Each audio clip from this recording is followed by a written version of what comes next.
ضروری ہے، اس کی اہمیت ہے، اس کا مقام و مرتبہ ہے، ٹھیک ہے. البتہ اس کی اہمیت پر اس کے مقام و مرتبے پر یہ حق کا لفظ ضرور دلالت کرتا ہے، ٹھیک ہے. ایک دوسری اور حدیث کے اندر اللہ کے نبی صلی اللہ علیہ وسلم نے یہ بات بیان کی، الوتر حق فمن لم یوتر فلیس منا، وطر برحق ہے، جو وطر نہ پڑے وہ ہم میں سے نہیں ہے. یہاں پہ بھی دیکھیں وطر کی اہمیت کو بیان کرنے کے لیے اللہ کے نبی نے اتنے سخت الفاظ استعمال کیے، جو سنن ابو داؤد کتاب الوطر کے اندر حدیث موجود ہے، مسند احمد کے اندر حدیث موجود ہے، ٹھیک ہے. اس حدیث کو بعض محققین نے شواہد کی بنا پر حسن لغیرہ قرار دیا ہے. البتہ اس سے یہ بات تو واضح ہوتی ہے کہ وطر کو معمولی نہیں سمجھنا چاہیے اور اس کو چھوڑنا نہیں چاہیے، ٹھیک ہے.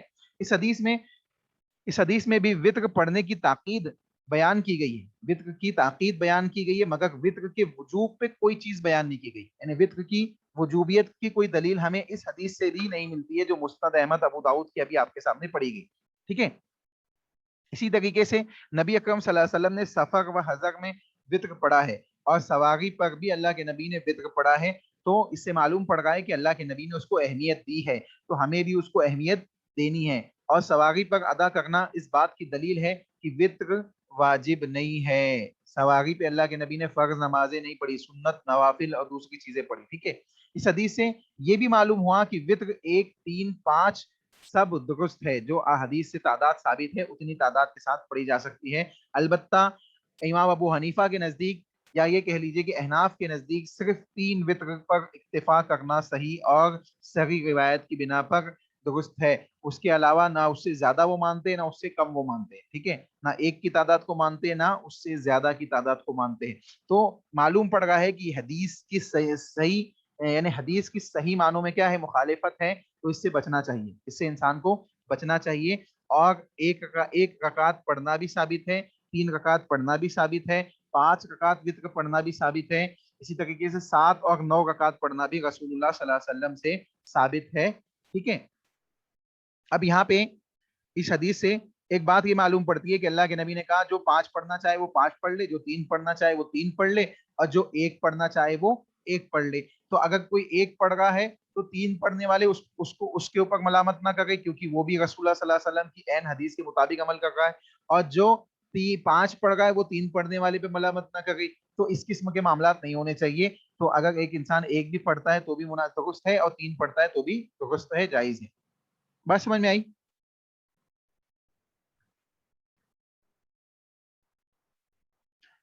جی بات سمجھ میں آئی آپ لوگوں کو؟ کوئی سوال ہو تو پوچھ لیجیے ابھی.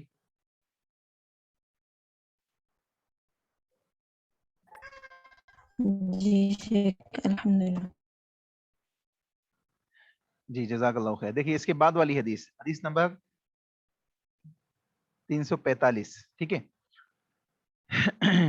وعن علی بن ابی طالب رضی اللہ تعالی عنہ قال ليس الوتر بحتم كهيئة المكتوبة ولكن سنها رسول الله صلى الله عليه وسلم، رواه النسائی والترمذی وحسنہ والحاکم وصححہ.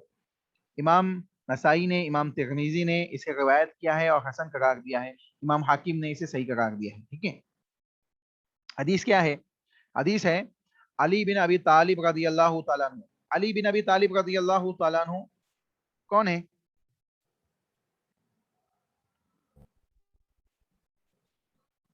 رضی اللہ عنہ کے شوہر. آواز نہیں آئی صاحب.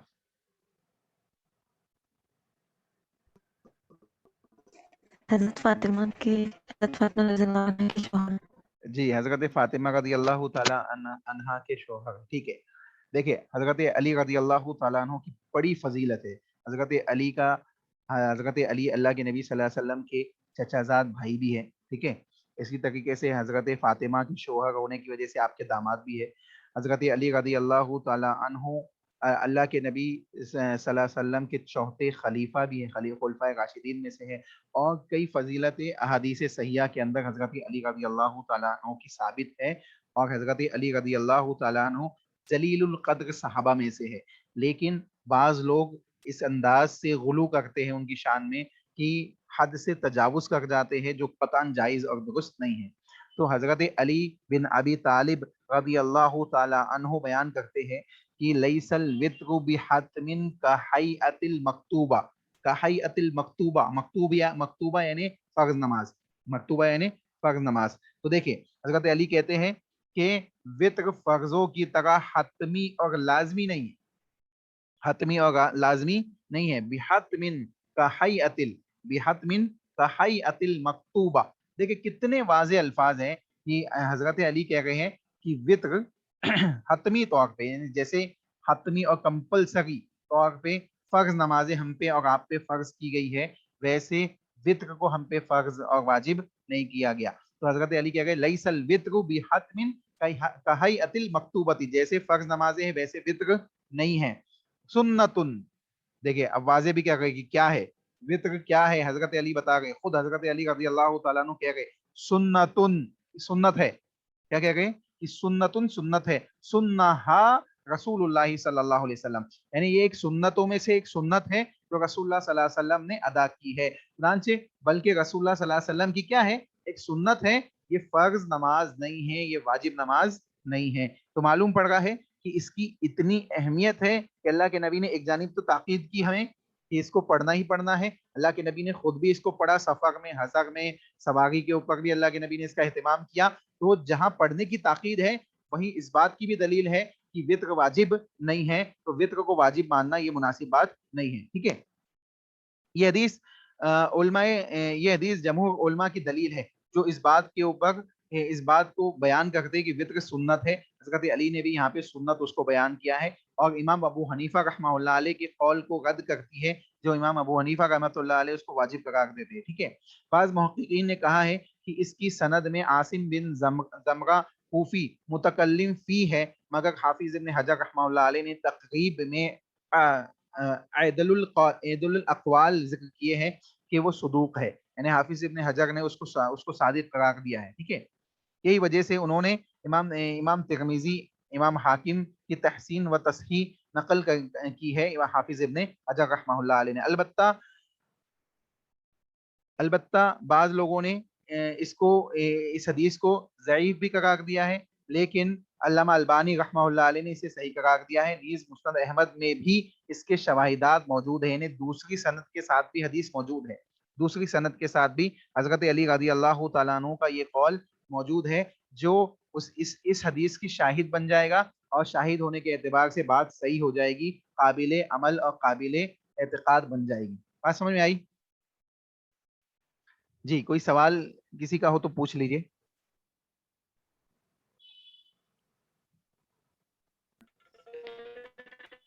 ٹھیک، اگر یہ وطر قضا جیسے اگر پڑھنے کی ضرورت اور رکھنا ہو تو وطر کو قضا کرنا پڑے گا؟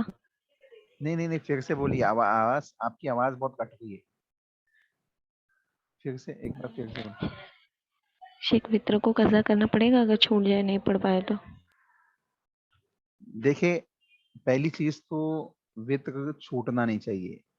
اللہ کے نبی صلی اللہ علیہ وسلم نے وطر کی پابندی کی ہے، اگر کوئی انسان رات میں اٹھ کے نہیں پڑھ سکتا ہے تو وہ عشاء بعد ہی پڑھ لے، عشاء بعد ہی پڑھ لے اس کو. ٹھیک ہے، اب جہاں تک قضا کرنے کا مسئلہ ہے تو اس میں بہت اختلافی ایک چیز ہے، مسئلہ ہے، اختلافی مسئلہ ہے. انشاءاللہ میں نیکسٹ کلاس میں اس کی ڈیٹیل سے آپ کو اس کی تشریح بیان کروں گا. البتہ کوئی ایسی واضح چیز ہم کو قضا کرنے کے سلسلے میں نہیں ملتی، کوئی واضح چیز قضا کرنے کے سلسلے میں نہیں ملتی ہے، اور اہل علم بھی اس میں مختلف بھی ہے، بہت اختلافی مسئلہ ہے. انشاءاللہ نیکسٹ کلاس میں اس کی تشریحات میں ایک بار دیکھ کے آپ کو بتاؤں گا.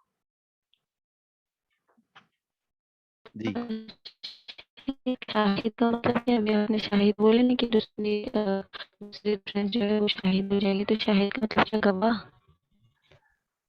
شاہد آپ نے کیا سوال، میں آپ کی آواز پتہ نہیں کیوں بہت کٹ گئی ہے. آپ لوگوں کو میری آواز صاف آ گئی ہے؟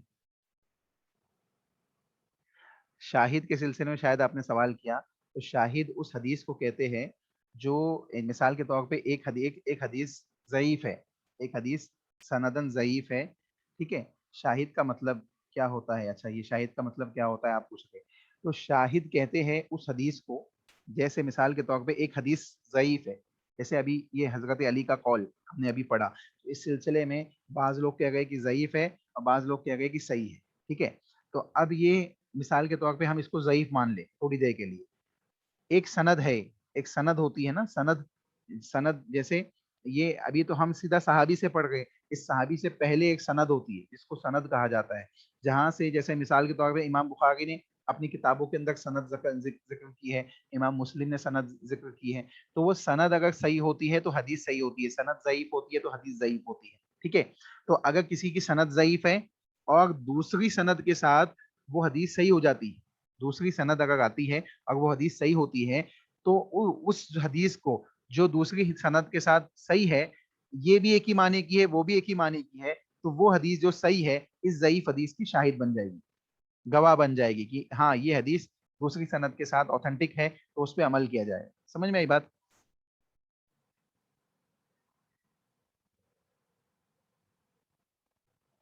جی بات سمجھ میں آئی؟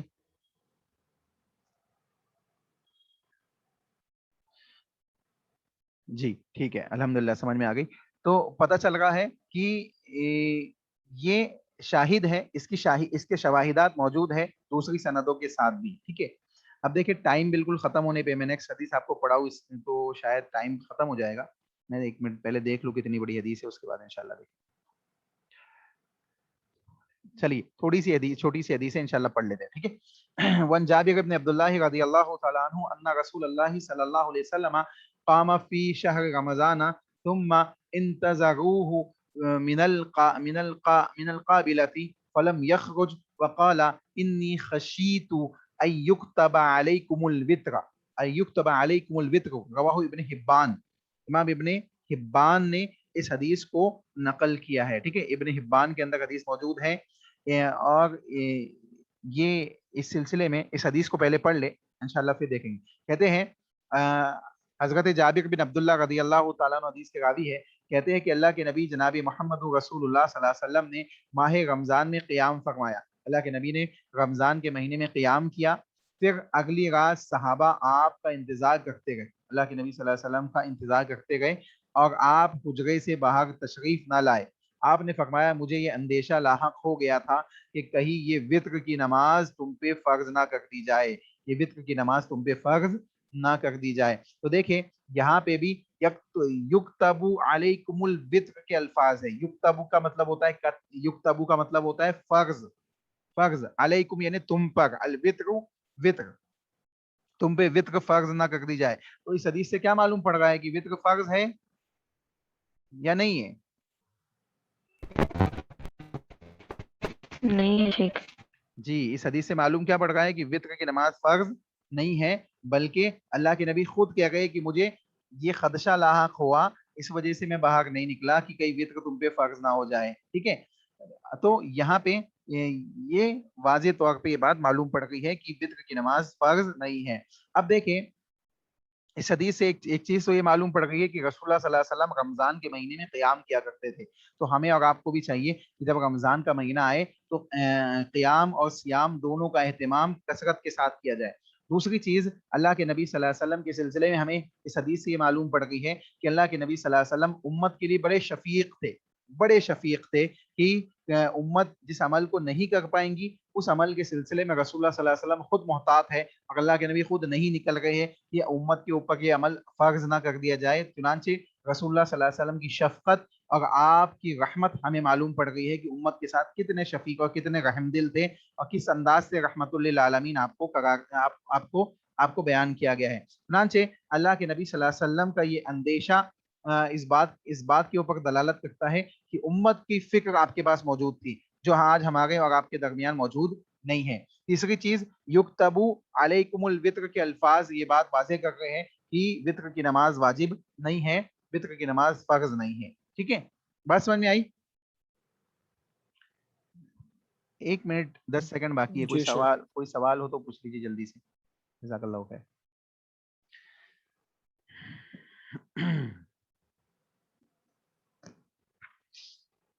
چلیے اللہ آپ سب کو جزائے خیر عطا فرمائے. آپ سب کو اللہ رب العالمین عمل صالح کی توفیق عطا فرمائے، ہم سب کو عمل صالح کی توفیق عطا فرمائے. اللہ مجھے آپ کو ہم سب کو کہنے اور سننے سے زیادہ عمل صالح کو اپنی زندگی کا لاہ عمل بنانے کی توفیق عطا فرمائے۔ اللہ اس کے رسول کی اطاعت کے ساتھ اپنی زندگیوں کی اصلاح کرنے کی توفیق عطا فرمائے۔ اللہ ہم سب کو اسی انداز سے جیسے ہم کلاسز میں جمع ہوتے ہیں، اللہ اس کے رسول کی باتوں کو سنتے ہیں، اسی طریقے سے اللہ ہم سب کو جنتوں میں جمع فرما، جنت الفردوس میں جمع فرما، جہنم کی آگ سے ہم سب کی حفاظت فرما، دنیا و آخرت کے فتنوں سے ہماری حفاظت فرما۔ اے اللہ تو اپنی رحمت میں ڈھانک کر ہمیں جنتوں میں داخل فرما۔ آمین۔ سبحانک اللہم ربنا و بحمدک، اشہد ان لا الہ الا انت، استغفرک و اتوب الیک۔ السلام علیکم ورحمۃ اللہ وبرکاتہ۔